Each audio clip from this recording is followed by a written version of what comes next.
தமிழகத்தில் இந்தி திணிப்பு எதிர்ப்பு போராட்டம் தீவிரமாக நடந்த காலம். பலர் நினைப்பது போல அப்போது எம்ஜிஆர் போராட்டத்தில் கலந்து கொள்ளவில்லை என்பதற்காக சிலர் அவரை விமர்சித்தனர். ஆனால் உண்மை என்ன தெரியுமா?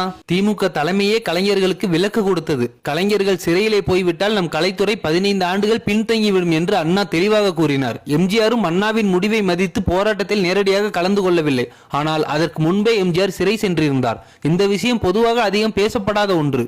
1958 ஜனவரி 5 அப்போது பிரதமர் நேரு சென்னை வருகிறார். திமுக சார்பில் கருப்பு கொடி காட்ட தீர்மானம் எடுக்கப்பட்டது. அதற்கு தேவையான கருப்பு கொடிகள் எம்ஜிஆர் பிக்சர் ஸ்டுடியோவில் தையல் மிஷின்களில் இரவும் பகலும் தயாரித்தனர்.